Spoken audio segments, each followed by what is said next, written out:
Hi, my name's Chris Warner, and we're here in the Otis Life Drawing Studio to talk about the drawing of the leg, and specifically the articulation of the knee and ankle in the lower limb. An important aspect of skeletal anatomy has to do with depicting the articulation of joints in a way that expresses both the look and feel of bone structure and how those joints function. Let's begin by drawing from observation the skeleton itself. It is important to first capture the main proportions with a light gestural summation of the entire figure. Care should be taken in getting the proportional relationships of the major skeletal masses of the upper body to relate to each other and to relate accurately to the length of the limbs.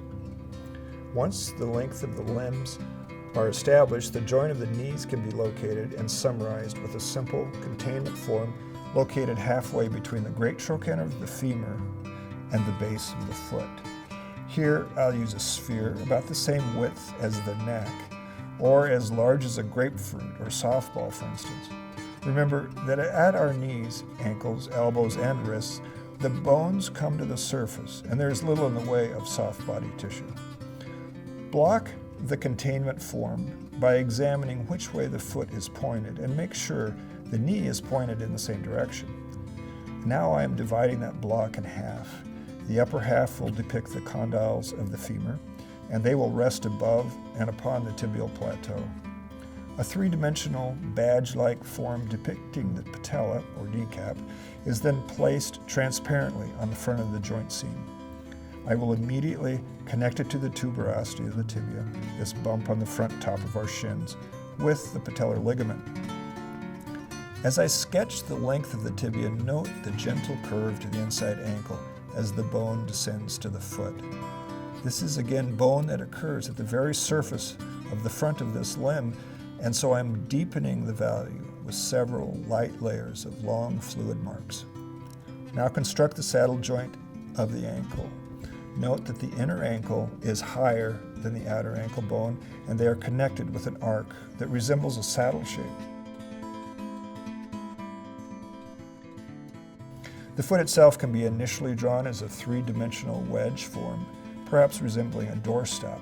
I will draw the large toe directly drop below the inner ankle, and then summarize the other toes as stair steps that arc and spread widely on the little toe side.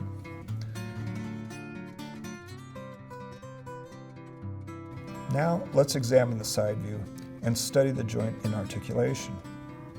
Notice that the tibial plateau is at a right angle to the length of the tibial shaft when seen in profile.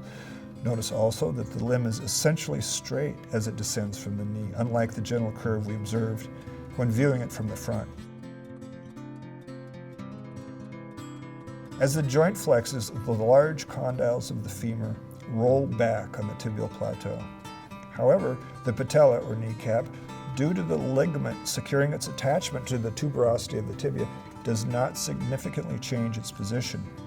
We say the patella is married to the tibia. Let's examine the ankle joint from the side view. Range of motion extends from toe in flexed upward to nearly full extension when we get up on our toes. Finally, let's make a three-quarter view of the lower limb.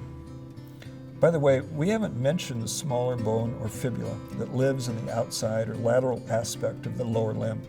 Only the head up here near the knee and its termination, which is the outer ankle bone, are visible at the surface. The length of the fibula is buried in muscle and so is not evident at the surface. That is why it is not depicted. Remember, we must ensure that the knee and the foot agree in directional orientation. So the drawing is begun with simplified containment forms that point in the same direction. Divide the knee block in half and find the near corner of the block.